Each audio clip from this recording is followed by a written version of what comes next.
જય શ્રી કૃષ્ણ. નમસ્કાર, પ્રણામ, સ્વાગત છે મિત્રો તમારું આપણી સૌની યુટ્યુબ ચેનલમાં. તો મિત્રો, આપણી આજની કહાની છે ઘર વાપસી. મિત્રો, આપણે જાણીએ છીએ કે ઘરમાં નાની નાની વાતોને લઈને પતિ પત્ની વચ્ચે, સાસુ વહુ વચ્ચે, દેરાણી જેઠાણી વચ્ચે ઝઘડાઓ થતા રહે છે. અને ક્યારેક તો એ ઝઘડાઓ એવું મોટું સ્વરૂપ લઈ લેતા હોય છે કે પાછળથી પછતાવા સિવાય કશું મળતું નથી.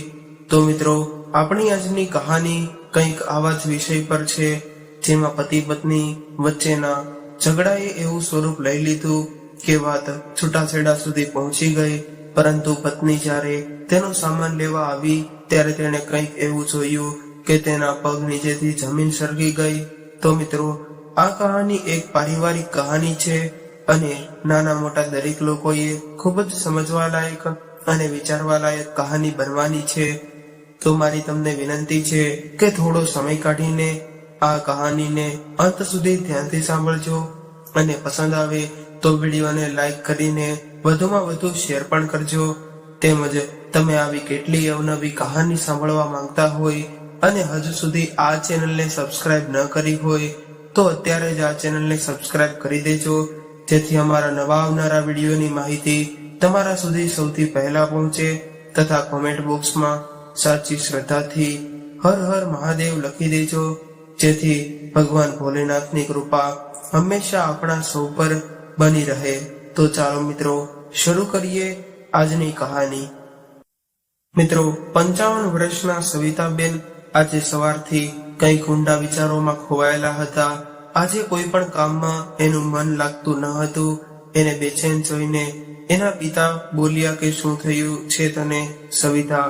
તું કેમ આજે પરેશાન હોય એવું લાગી રહ્યું છે? ત્યારે સવિતાબેન ઊંડો શ્વાસ લઈને કહેવા લાગ્યા કે એમ એક માની સાથે જ પોતાના દીકરા અને વહુનું ઘર પણ ઉજળતું જોઈને એક માં કેવી રીતે ખુશ રહી શકે? મેં તો એ બંનેને સમજાવવાની ખૂબ જ કોશિશ કરી હતી કે નાની મોટી વાતો તો ઘરમાં થતી જ રહે છે અને લડાઈ ઝઘડાને જેટલો ખેંચીને એટલો વધારે થાય છે. પરંતુ આજકાલના સંતાનો આપણી વાત ક્યાં સાંભળે છે? કાલે કોર્ટનું હિયરિંગ છે અને ત્યારબાદ એ બંને હંમેશા માટે અલગ થઈ જશે. ત્યારે સવિતાબેનની વાતનો જવાબ આપતા તેમના પિતા બોલ્યા કે દીકરી, 17 વર્ષ પહેલા હું અને તારી માં પણ આવી જ માનસિક પીડામાંથી ગુજરી રહ્યા હતા. જ્યારે તે મારા પતિથી અલગ થવાનું મન બનાવી લીધું હતું અને તે તલાક લેવાનો નિર્ણય લીધો હતો, ત્યારે અમે પણ તને ખૂબ જ સમજાવવાની કોશિશ કરી હતી. પરંતુ તે પણ એ સમયે અમારી વાત સાંભળી ન હતી.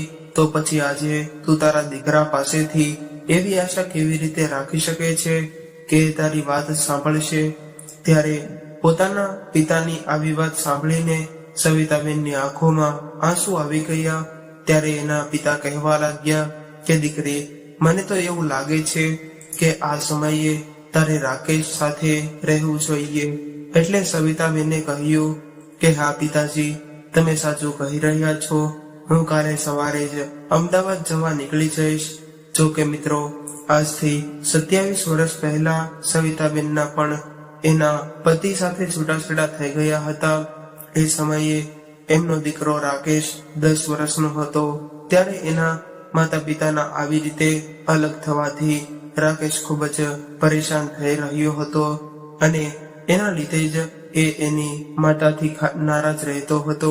છૂટાછેડા બાદ સવિતાબેન પોતાના દીકરાને લઈને એના પિયરમાં રહેતા હતા. રાકેશ હવે પોતાનો અભ્યાસ પૂરો કરીને અમદાવાદમાં નોકરી કરી રહ્યો હતો અને ત્યારે એ સેટ થઈ ગયો હતો. બીજા દિવસે સવિતાબેન રાકેશના ઘરે પહોંચી ગયા. ત્યારે જ એના વકીલનો ફોન આવ્યો અને કહેવા લાગ્યો કે રાકેશ, આજે કોર્ટમાં તારા છૂટાછેડાનો નિર્ણય થઈ જશે અને ત્યારબાદ તું અને તારી પત્ની હંમેશા માટે તમારા સંબંધમાંથી આઝાદ થઈ જશો. આટલું સાંભળતા જ રાકેશનું કળેજું ધક ધક કરવા લાગ્યું. ત્યારે સવિતાબેન પાછળથી એના ખભા પર હાથ રાખ્યો. એટલે ત્યારે રાકેશ એની પરેશાની છુપાવી ન શક્યો અને પોતાની માતાને ગળે લગાડીને જોર જોરથી રડવા લાગ્યો અને રડતા રડતા કહેવા લાગ્યો કે માં, મારી પત્નીએ ઘર છોડીને જતા સમયે એવું કહ્યું હતું કે રાકેશ, આપણે એક નદીના બે કિનારા છીએ જે ચાહવા છતાં પણ ક્યારેય નથી મળી શકતા. કદાચ મારી પત્નીએ ત્યારે સાચું જ કહ્યું હતું, કેમ કે નદીના બે કિનારા ક્યારેય મળી નથી શકતા અને કદાચ એટલા માટે જ હું આજે એકલો પડી ગયો છું. કદાચ મેં એ દિવસે મારી પત્ની મિત્તલને રોકી લીધી હોત તો આજે મારે આવો દિવસ ન જોવો પડ્યો હોત. ત્યારે સવિતાબેન પણ રાકેશની પીડાને સમજી રહ્યા હતા. એ જાણતા હતા કે આ ઘટનાથી રાકેશ પૂરી રીતે તૂટી ચૂક્યો છે. એટલે ત્યારે એ રાકેશને સમજાવીને કહેવા લાગ્યા કે દીકરા, હજુ પણ કઈ મોડું નથી થયું. ફરીથી એકવાર તમે તમારા સંબંધને મૂકો આપીને જુઓ તો ખરા. અને એકલા રહીને જીવન જીવવું એટલું આસાન નથી હોતું. અને દીકરા, આ વાતને હું ખુદ મહેસૂસ કરી ચૂકી છું. હું તમારા જીવનમાં આવો નિર્ણય લઈને ખૂબ જ પસ્તાઈ રહી છું, પરંતુ તું તારા જીવનમાં આવી નોબત ન આવવા દે. ત્યારે રાકેશે કહ્યું, નહીં માં, હવે તો બધું જ ખતમ થઈ ગયું છે. હવે આ વિષય પર વિચાર કરવાથી કોઈ ફાયદો નથી. આજે કોર્ટની મંજૂરી મળ્યા બાદ અમે બંને કાયદેસર રીતે અલગ થઈ જઈશું. થોડી વાર બાદ રાકેશ કોર્ટમાં જતો રહ્યો. કોર્ટમાં પહોંચીને અદાલતની કાર્યવાહી શરૂ થતા પહેલા રાકેશે મિત્તલ સાથે વાત કરવાની કોશિશ પણ કરી હતી, પરંતુ ત્યારે મિત્તલની માએ બંને વચ્ચે દિવાલની જેમ ઊભી હતી. થોડી વાર બાદ તે બંનેને છૂટાછેડાની મંજૂરી મળી ગઈ અને રાકેશ પોતાના ઘરે પાછો આવી ગયો. ઘરે પહોંચતા જ સવિતાબેને એની સામે જોયું તો રાકેશ પોતાના દુઃખને પોતાની અંદર જ દબાવીને કેવળ એટલું જ કહી શક્યો કે માં, થોડી વાર બાદ મિત્તલ અહીંયા એનો સામાન લેવા માટે આવવાની છે. આટલું કહીને રાકેશ પોતાના રૂમમાં જતો રહ્યો અને અંદર જઈને તેણે પોતાનો કબાટ ખોલ્યો. એમાં મિત્તલની અમુક સાડીઓ અને કપડાં પડ્યા હતા. એને રાકેશે મિત્તલની યાદી તરીકે સાચવીને રાખી દીધા અને મિત્તલની બધી જ વસ્તુઓ જોઈને રાકેશની આંખોમાં આંસુ આવી ગયા અને ત્યારે એ વિચારવા લાગ્યો કે શા માટે હું ખુદને બદલી ન શક્યો. કદાચ હું થોડો બદલી ગયો હોત તો આજે મિત્તલ મારી સાથે હોત. આ બાજુ રાકેશના ઘર તરફ આવી રહેલી મિત્તલના મનમાં પણ વિચારોનું તોફાન ચાલી રહ્યું હતું. એ વિચારવા લાગી કે કદાચ જિંદગી આવી હશે જ્યાં સુધી આપણે સામેવાળા વ્યક્તિને સમજી શકીએ છીએ, ત્યાં સુધીમાં તો એ આપણાથી દૂર થઈ ગયો હોય છે. જ્યાં સુધી અમે બંને સાથે હતા ત્યાં સુધી હું રાકેશને સમજી જ ન શકી અને હવે સમજી રહી છું તો ઘણું મોડું થઈ ગયું છે અને મેં તો મારા પોતાના જ હાથોથી રાકેશ પાછા જવાના બધા જ રસ્તા બંધ કરી દીધા છે. એકાએક આવી રહેલા આવા બધા વિચારો મિત્તલને પોતાના અતીતની યાદોમાં ખેંચી રહ્યા હતા. ત્યારે રાકેશ અને મિત્તલ કોલેજમાં સાથે ભણતા હતા અને રાકેશ ભણવામાં ખૂબ જ હોશિયાર હતો. એ જોઈને મિત્તલ રાકેશ તરફ આકર્ષવા લાગી હતી અને ધીરે ધીરે તેમની બંને વચ્ચે વાતચીત શરૂ થઈ ગઈ અને થોડા સમય બાદ એ બંને એકબીજાને પસંદ કરવા લાગ્યા. પરંતુ બંનેમાંથી કોઈએ એકબીજાની વાત એકબીજાને જણાવી ન હતી. આજે કોલેજનો છેલ્લો દિવસ હતો એટલે મિત્તલ રાકેશ પાસે આવી અને કહેવા લાગી કે રાકેશ, હું આપણી આ દોસ્તીને એક સંબંધનું નામ આપવા માંગુ છું અને જીવનભર તારી સાથે રહેવા માંગુ છું. શું તું મને તારી જીવન સાથી બનાવીશ?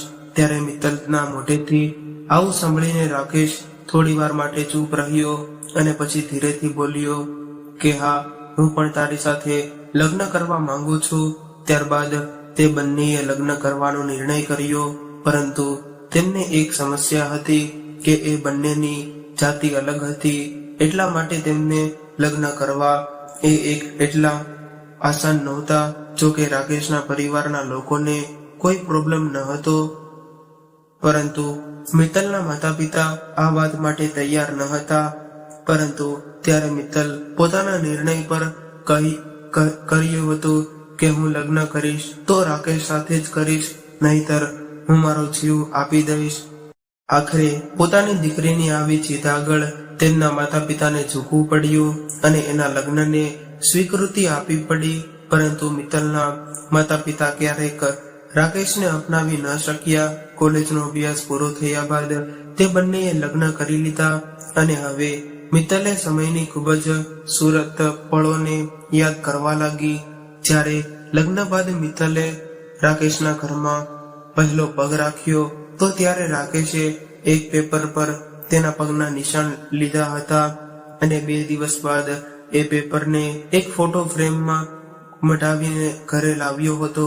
ત્યારે મિત્તલે જોઈને હેરાન રહી ગઈ અને કહેવા લાગી કે અરે, આ મારા પગના નિશાન તો તમે ત્યારે લીધા હતા જ્યારે હું લગ્ન કરીને આ ઘરમાં આવી હતી, પરંતુ તમે આને ફોટો ફ્રેમમાં મટાવીને કેમ લાવ્યા છો? ત્યારે રાકેશ બોલ્યો કે મિત્તલ, માતા પિતા પોતાની દીકરીને એક અજાણ્યા વ્યક્તિને જીવનભર સાથ નિભાવવા માટે સોંપી દે છે તો એ વ્યક્તિની પણ ફરજ બને છે કે પોતાના ઘરની લક્ષ્મીને એટલો જ પ્રેમ અને સન્માન આપે જેટલો પ્રેમ એને એના માતા પિતાના ઘરે મળતો હોય છે. ત્યારે રાકેશના આવા વિચારો જાણીને મિત્તલ હેરાન રહી ગઈ. ત્યારે એને યાદ આવ્યું કે પોતાના લગ્ન બાદ રાકેશ કેવી રીતે સવારે ઉઠીને ઘરનું બધું જ કામ કરવામાં મારી મદદ કરતો હતો. ત્યારે મિત્તલને પોતાના જીવનના બધા જ દ્રશ્યો એક ફ્રેમની અંદર તેની આંખો સામે દેખાઈ રહ્યા હતા. ત્યારે રાકેશે કહ્યું હતું કે મિત્તલ, હવે આ ઘર આપણા બંનેનું છે અને આ ઘર તો આપણા સપનાનું ઘર છે. આપણા બંનેથી તો આ ઘર છે, નહીતર તો ઈંટોથી બનેલી એક ઇમારત છે. અને જ્યારે આ ઘર આપણા બંનેનું છે તો ઘરનું કામ પણ તારી એકલીને નથી કરવાનું, હું પણ તારી મદદ કરાવીશ. શું પત્ની એકલી જ આખી જિંદગી વાસણ અને કપડાં ધોતી રહેશે? શું વાસણ અને કપડાં પુરુષ ન ધોઈ શકે? અને મિત્તલ, કામ તો કામ હોય છે, એની પાસે સમય હોય એ કરી શકે છે. આટલું કહીને રાકેશ રસોડામાં ચા બનાવવા માટે ગયો અને થોડી વારમાં ચા લઈને આવ્યો અને ચા પીધા બાદ પૂછવા લાગ્યો કે મિત્તલ, હવે એ જણાવ કે મારા હાથે લખે બનેલી ચા તને કેવી લાગી? એટલે મિત્તલ કહેવા લાગી કે અરે પતિદેવ, તમે આ ચા બનાવો અને મને પસંદ ન આવે એવું ક્યારે બની શકે? ત્યારે રાકેશ બોલ્યો કે મને તારી પાસેથી આવી જ આશા હતી. મિત્રો, આવી રીતે ધીરે ધીરે સમય વીતવા લાગ્યો અને દિવાળી આવી રહી હતી. એટલે મિત્તલ રાકેશ પાસે આવીને કહેવા લાગી કે રાકેશ, આજે સાંજે મારા મમ્મી પપ્પા મીઠાઈ આપવા માટે આપણા ઘરે આવવાના છે, એટલે તમે સાંજે વહેલા ઘરે આવજો. ત્યારે રાકેશે કહ્યું કે હા, હું આજે વહેલો આવી જઈશ. આવું કહીને રાકેશ ઓફિસે જવા માટે નીકળી ગયો. હવે સાંજ થઈ એટલે મિત્તલના મમ્મી પપ્પા આવી ગયા. ત્યારે રાકેશ અને મિત્તલે એનું ખૂબ જ સારી રીતે સ્વાગત કર્યું. આ બધું જોઈને મિત્તલના મમ્મી પપ્પા ખૂબ જ ખુશ થઈ ગયા અને આવી રીતે ધીરે ધીરે સમય વીતવા લાગ્યો. પરંતુ એક દિવસ રાકેશ સાંજે ઓફિસેથી ઘરે આવ્યો ત્યારે મિત્તલ પોતાના મોબાઈલમાં વ્યસ્ત હતી. કદાચ તે એની બહેનપણીઓ સાથે વાત કરી રહી હશે. રસોડામાં કંઈક બળી રહેલું હોય એવી સ્મેલ આવી રહી હતી. એટલે રાકેશ સીધો રસોડામાં ગયો. ત્યારે જ રસોડામાં ગયો અને ગેસ બંધ કરીને બહાર આવ્યો અને કહેવા લાગ્યો કે મિત્તલ, રસોડામાં ગેસ પર રાખેલું બધું જ દૂધ ઉભરાઈ ગયું છે અને તું અહીંયા ફોનમાં ખોવાયેલી છો. તને મેં કેટલી વાર કહ્યું છે કે ફોનમાં એટલી બધી ખોવાઈ ન જા કે બહારથી દુનિયાના લોકો સાથે સંબંધ તૂટી જાય. ત્યારે મિત્તલ ગુસ્સો કરીને બોલી ઉઠી કે તમે તો વારે વારે ફોનના નામનું રટણ કર્યા રહો છો. મને તો કંઈ સમજાતું નથી કે મારા ફોનથી તમને આટલો બધો શું પ્રોબ્લેમ છે? ફોનનું નામ લઈને હંમેશા તમે મને ટોકતા રહો છો. અરે દુનિયાને જુઓ, દુનિયા ક્યાં પહોંચી ગઈ છે અને તમે તમારી સાથે જુઓ, તમે તો ખુદ જ હજારો સાલ પાછળના આદિમાનવની જેમ જીવી રહ્યા છો. શું તમે ક્યારેય કોઈ સોશિયલ મીડિયાના સાઇટ પર તમારું કોઈ એકાઉન્ટ બનાવ્યું છે? તો તમને ખબર પડે કે દુનિયા કેવી છે અને કેટલી રંગીન છે. સોશિયલ મીડિયામાં નવા નવા મિત્રો બને છે અને એ અલગ દુનિયા જેવા મળે છે. સોશિયલ મીડિયામાં લોકો એકબીજાના ફોટાને લાઈક કરે છે, કોમેન્ટ કરે છે અને એના વખાણ કરે છે.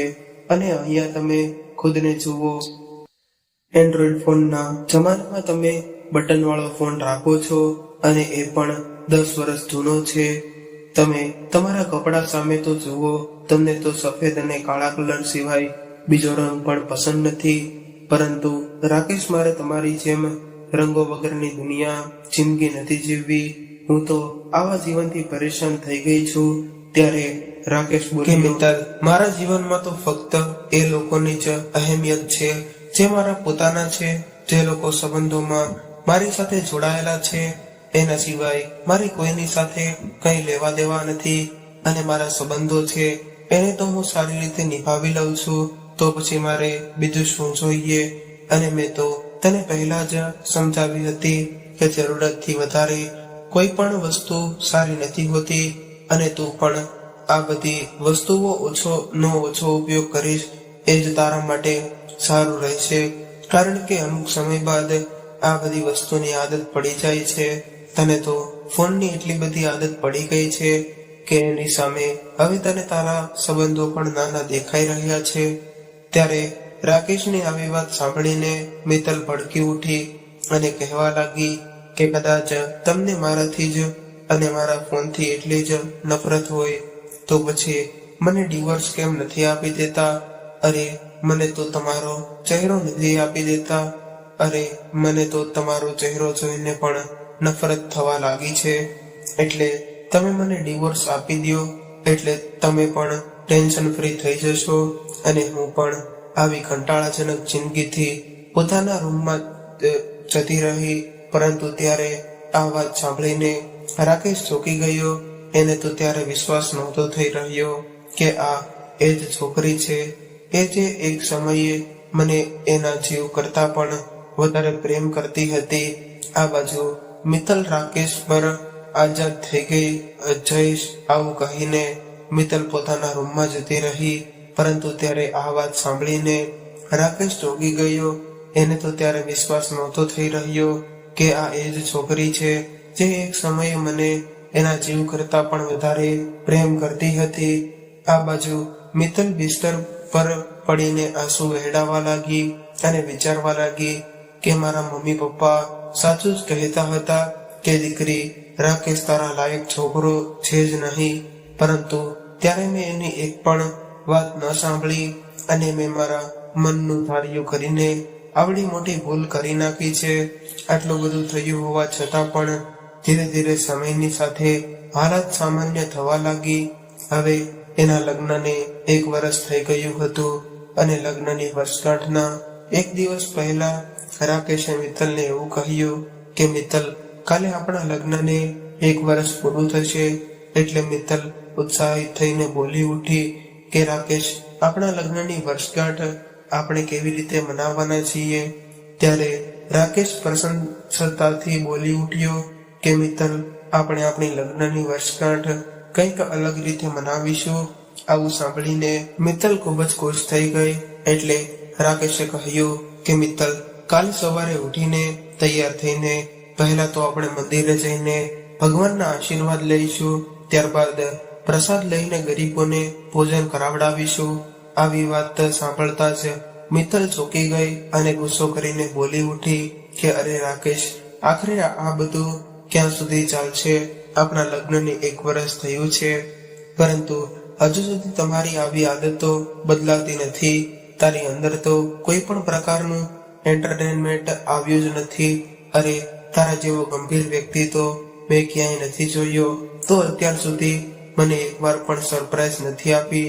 તું કેમ નથી સમજતો કે હું જીવનમાં બદલવા પણ ખૂબ જ જરૂર હોય છે. ફક્ત પ્રેમના આધાર પર જિંદગી ન જીવી શકાય. અરે, આપણને જીવન તો એકવાર મળે છે અને આ જીવનમાં દરેક લોકોના કંઈક ને કંઈક સપના હોય છે અને કંઈક ઈચ્છાઓ હોય છે.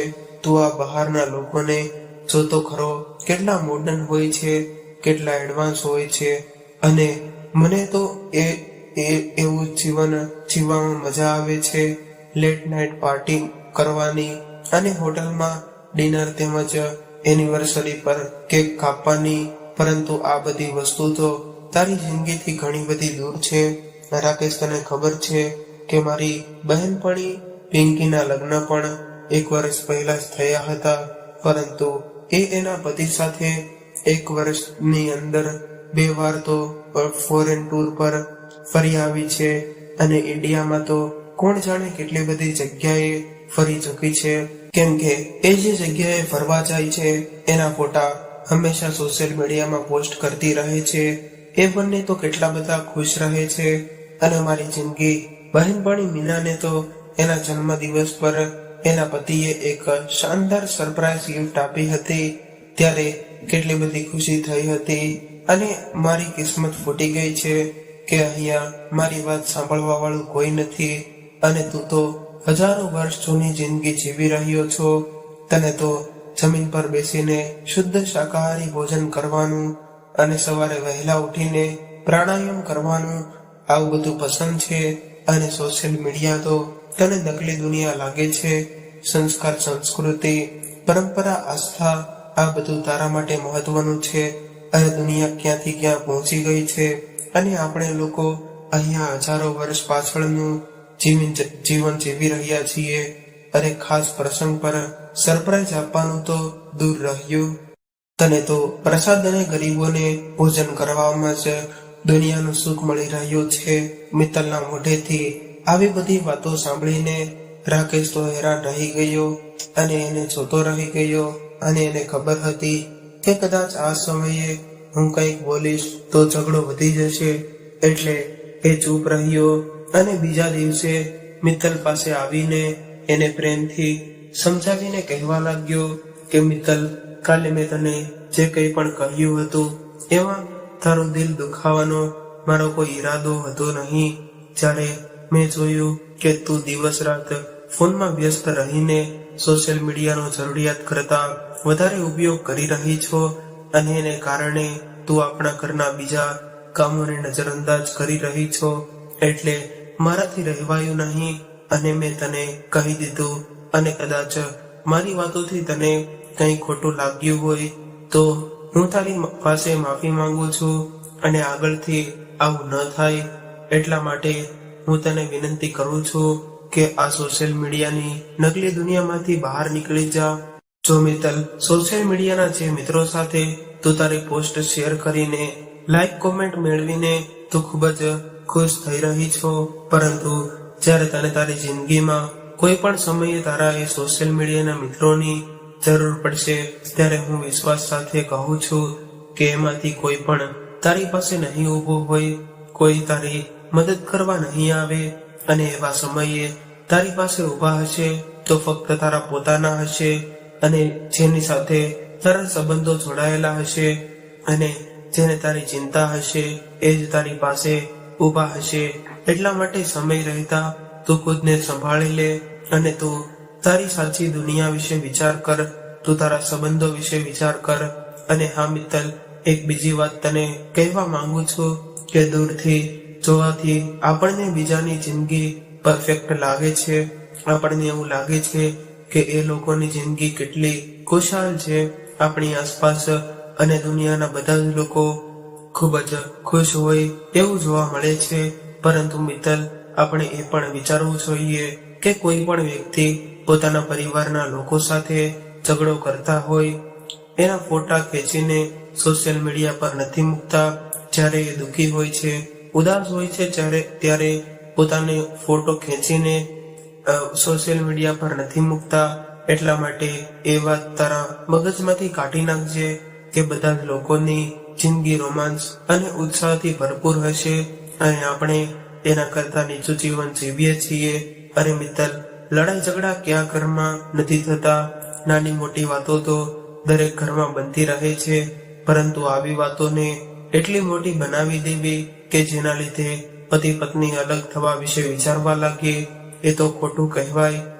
ઠીક છે મિત્તલ, જે થયું એ થયું, હવે બીજી વાર એવું નહીં થાય. અને મિત્તલ, આપણી જિંદગી એક ખૂબ મોટા પુસ્તક જેવી હોય છે કાલે આપણી જિંદગીમાં જે કંઈ પણ થયું છે એ ફક્ત એક પુસ્તકના પાના જેવું હતું, અને કદાચ કોઈ પુસ્તકને એનું પાનું ફાટી જાય અથવા તો ખરાબ થઈ જાય તો આપણે આખું પુસ્તક તો ફેંકી નથી દેતા. એટલા માટે આપણે જ સમજી વિચારીને રહેવું જોઈએ. ઠીક છે મિત્તલ, હવે હું ઓફિસે જાઉં છું, પરંતુ હું સાંજે આવું ત્યારે મને એ જ પહેલા જેવી હસતી અને ખિલખિલાતી હોય એવી મિત્તલને જોવા માંગુ છું. આવું કહીને રાકેશ ઓફિસે જતો રહ્યો, પરંતુ સાંજે ઘરે આવ્યો ત્યારે હેરાન રહી ગયો, કેમ કે મિત્તલ તો પોતાનો બેગ પેક કરી રહી હતી. એટલે રાકેશ બોલ્યો કે મિત્તલ, શું ક્યાં જવાની તૈયારી કરી રહી છો? શું તારા પિયરમાંથી કોઈનો ફોન આવ્યો હતો? ત્યારે મિત્તલે કહ્યું કે હા રાકેશ, હવે હું હંમેશા માટે મારા મમ્મીના ઘરે જઈ રહી છું. હવે હું આ ઘરમાં ક્યારેય પાછી નહીં આવું. મિત્તલની આવી વાત સાંભળીને રાકેશ ચોંકી ગયો. પછી થોડી વાર બાદ ખુદને સંભાળીને કહેવા લાગ્યો કે મિત્તલ, તું તો એવું કહી રહી હતી કે એક જ જિંદગી છે, તો પછી તો થોડો વિચાર તો કર કે શું આપણી જિંદગી આપણને લડવા ઝઘડવા માટે મળી છે? આપણે બંને પ્રેમથી સમજી વિચારીને સાથે રહીને પણ ખૂબ જ સારી રીતે જીવી શકીએ છીએ. ત્યારે મિત્તલ બોલી કે રાકેશ, મારે કઈ નથી સમજવું, એટલે તમે આપણું ભાષણ તમારી પાસે રાખો. હું તો ફક્ત એટલું જ વિચારું છું કે જે વ્યક્તિ મારી ઈચ્છાઓ પૂરી ન કરી શકે, એની નજરમાં મારા સપનાની કોઈ કદર નથી, એવા વ્યક્તિ સાથે રહીને હું મારી જિંદગી બરબાદ ન કરી શકું. આટલું કહીને મિત્તલ પોતાનો બેગ ગોઠવવા લાગી. ત્યારે રાકેશ બોલ્યો કે ઠીક છે મિત્તલ, કદાચ હું તને એટલો જ ખરાબ લાગુ છું તો પછી હું આ ઘર છોડીને જઈ શકે છે, પરંતુ એક વાત યાદ રાખજે કે અહીંથી ગયા બાદ તારા માટે આ ઘરના દરવાજા હંમેશા માટે બંધ થઈ જશે. તું ચાહવા છતાં પણ ફરીથી મારા જીવનમાં ક્યારેય નહીં આવી શકે. ત્યારે મિત્તલે ગુસ્સો કરીને એવું કહ્યું કે તારા જેવા વ્યક્તિની જિંદગીમાં હું પાછી આવવા પણ નથી માંગતી. અહીંયા પાછા આવવા કરતા તો હું મરી જાઉં વધારે પસંદ કરીશ. આટલું કહીને મિત્તલ રાકેશનું ઘર છોડીને હંમેશા માટે જતી રહી, અને આખરે છૂટાછેડા સુધી આ વાત પહોંચી ગઈ. ત્યારે પોતાના પાછલા જીવન વિશે વિચારી રહેલી મિત્તલ અચાનકથી વર્તમાનમાં આવી ગઈ, અને જ્યારે રાકેશના ઘરની બહાર પહોંચીને ડ્રાઈવરે ટેક્સી ઊભી રાખી એટલે મિત્તલ નીચે ઉતરીને ઘરના દરવાજા પર પહોંચી અને બેલ વગાડ્યો. ત્યારે એની અંદરથી ઘરની નંબર પ્લેટ પર પડી કે એમાં એવું લખ્યું હતું કે મિત્તલ અને રાકેશનું સપનાનું ઘર. નેમ પ્લેટ જોતા જ એની આંખોમાં આંસુ આવી ગયા, અને ત્યારે બેલનો અવાજ સાંભળીને સવિતાબેને દરવાજો ખોલ્યો એટલે મિત્તલ તરત જ એને પગે લાગી. ત્યારે સવિતાબેનના મોઢામાંથી હંમેશાની જેમ સદા સુહાગણ રહો એવા આશીર્વાદ નીકળ્યા. એટલે મિત્તલ હેરાનીથી એની સામે જોવા લાગી. એ જ સમયે મિત્તલના મોબાઈલમાં રિંગ વાગી એટલે એણે ફોન ઉઠાવ્યો અને કહ્યું કે હા મમ્મી, હું પહોંચી ગઈ છું. એટલે એની માં કહેવા લાગી કે તારે વધારે સમય સુધી ત્યાં રોકાવાની કોઈ જરૂર નથી, તું તારો સામાન ઉઠાવ અને ત્યાંથી નીકળી જા. ઠીક છે મમ્મી, આવું કહીને એણે ફોન મૂકી દીધો. ત્યારબાદ અંદર આવી તો જાણે જૂની યાદોએ એને ઘેરી લીધી હોય, કેમ કે એના હાથોથી સજાયેલું એ ઘર હજુ પણ બિલકુલ એવી જ રીતે હતું. સામેની દિવાલે દુલ્હનના રૂપમાં સજેલી મિત્તલની ખૂબસૂરત તસવીર લાગેલી હતી, જે આજે પણ એને પૂછી રહી હતી કે કેમ મિત્તલ, શું તે તારા સપનાની ઉડાન પૂરી કરી લીધી, જેના લીધે તું રાકેશને છોડીને અહીં ગઈ હતી? ત્યારબાદ એની નજર પોતાના એ પગના નિશાનવાળી તસવીર પર ગઈ, જેણે રાકેશે ખૂબ જ પ્રેમથી ફોટો ફ્રેમમાં મઢાવીને દિવાલ પર લગાવી હતી. ત્યારબાદ પોતાની અને રાકેશની તરફ તસવીર પર નજર ગઈ, અને જેમાં એ બંને એકબીજાના હાથમાં હાથ રાખીને ખૂબ જ ખુશ હતા. અને મિત્તલને એવું લાગ્યું કે જાણે આ ઘરની એક એને એક હોય એવું જોવા મળી રહ્યું હતું. ત્યારે અચાનક જ વસ્તુ ફક્ત એને સવાલ પૂછી રહી છે કે તારો આટલા પ્રેમથી વસાવેલું ઘર તે ખુદ જ શા માટે ઉજાડી દીધું. ત્યારે મિત્તલની આંખોમાંથી આંસુ વહેવા લાગ્યા અને એ પોતાના રૂમની અંદર પહોંચી તો ત્યાં સામે રાકેશ ઉભો હતો. મિત્તલના હાથમાં કોટના કાગળ જોઈને રાકેશ મનમાં ને મનમાં બોલી ઉઠ્યો કે મિત્તલ, ભલે આ કાગળમાં લખેલી બધી જ વસ્તુઓ તું અહીંથી લઈ જા, પરંતુ આપણા બંને વચ્ચે સૌથી વધારે જરૂરી વસ્તુ હતી એ તો આ કાગળમાં પણ નથી લખી. શું આ કાગળનો ટુકડો એટલો બધો જરૂરી હતો? ત્યારે થોડી વાર માટે રૂમની અંદર સન્નાટો પ્રસરી ગયો. ત્યારબાદ સ્વયંને સામાન્ય બતાવીને રાકેશ કહેવા લાગ્યો, કેમ કે મિત્તલ, હું ઠીક છું, હું જણાવ, તું જણાવ કે તું કેમ છે? મિત્તલે આવું પૂછ્યું એટલે રાકેશ હજુ તો કંઈ કહેવાનું હતો ત્યાં તો મિત્તલના ફોનમાં એની બહેનપણીનો ફોન આવ્યો અને એની બહેનપણીની વાત સાંભળીને મિત્તલના પગ નીચેથી જમીન સરકી ગઈ અને આવું ન થઈ શકે. આટલું કહીને મિત્તલ જોર જોરથી રડવા લાગી.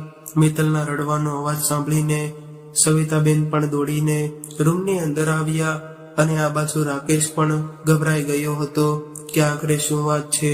ત્યારે મિત્તલ રડતા રડતા કહેવા લાગી કે રાકેશ, મારી બહેનપણી પિંકીને આત્મહત્યા કરવાની કોશિશ કરી છે અને આ સમયે એ હોસ્પિટલમાં એડમિટ છે, એટલે મારે અત્યારે એને મળવા જવું પડશે.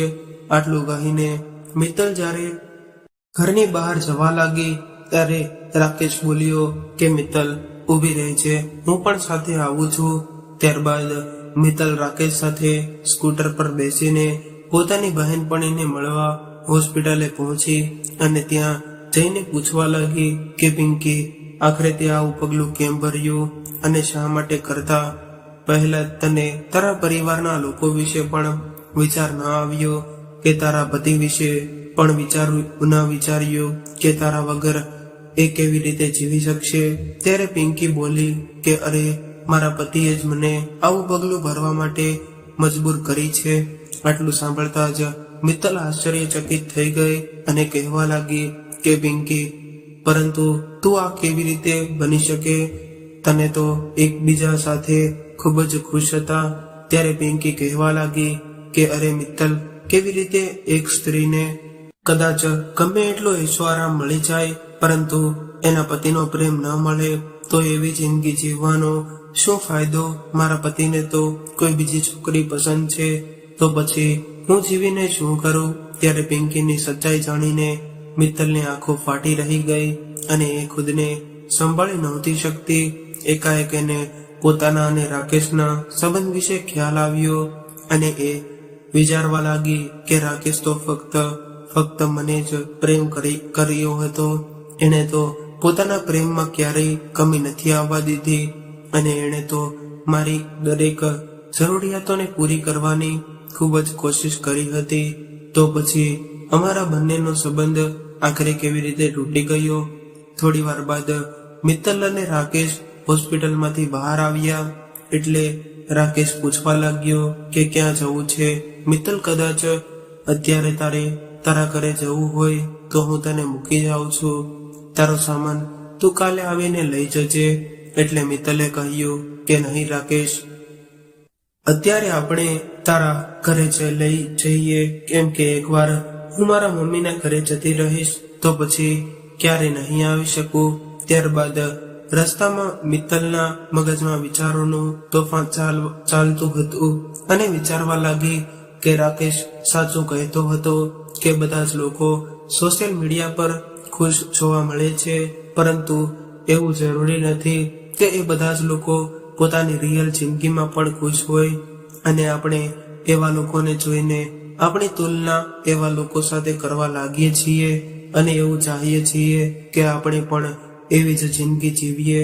આવી ચાહતના કારણે આપણી પાસે જે હોય છે એનું મહત્વ આપણે નથી સમજી શકતા.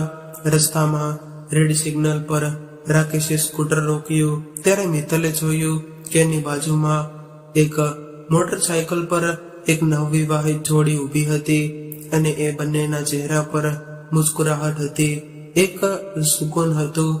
એ સ્ત્રીને જોઈને એવું લાગી રહ્યું હતું કે એ એના પતિ સાથે રહીને પૂર્ણ રૂપથી સુરક્ષિત હોય એવું મહેસૂસ કરી રહી હતી.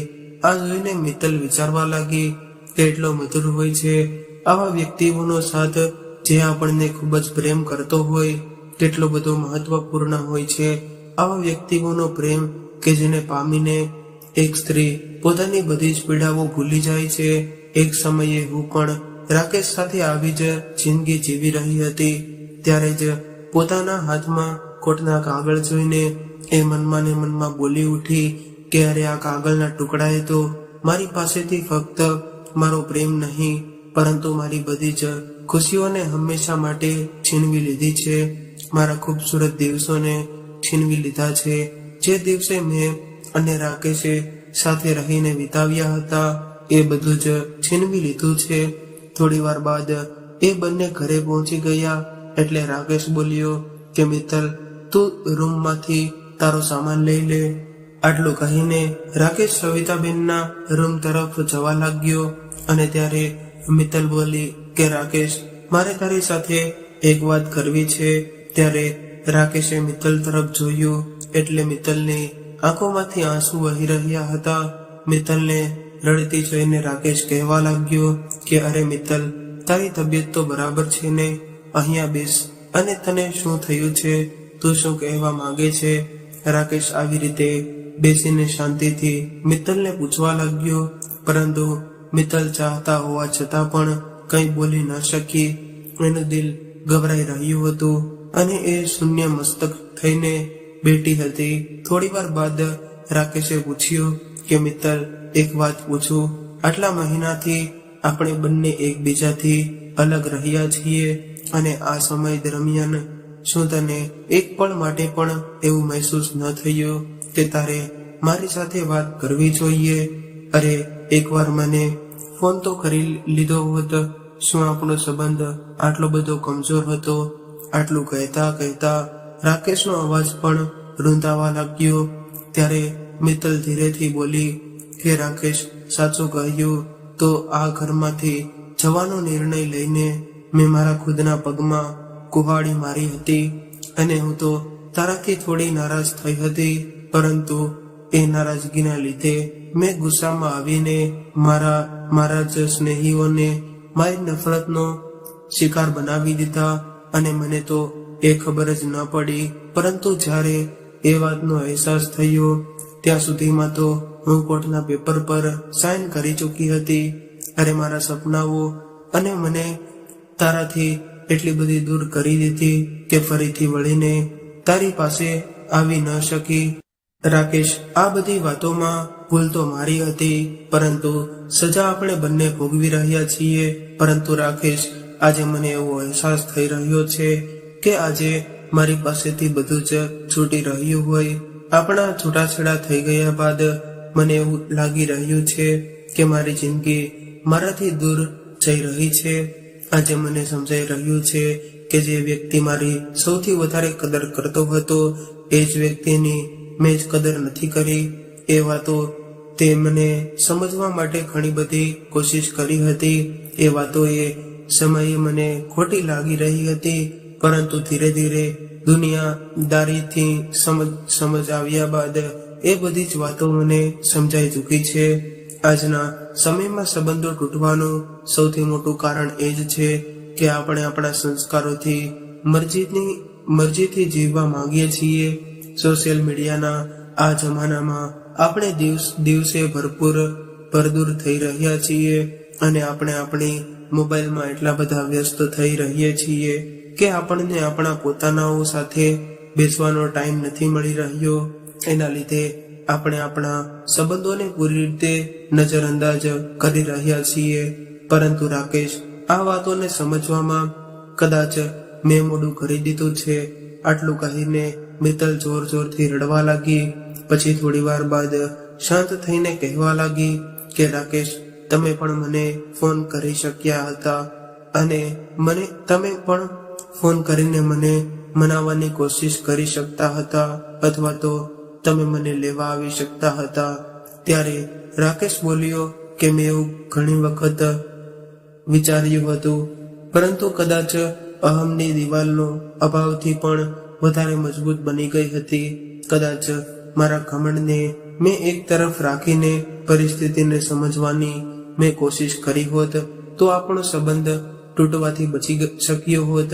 આટલું કહેતા કહેતા રાકેશની આંખોમાં આંસુ આવી ગયા.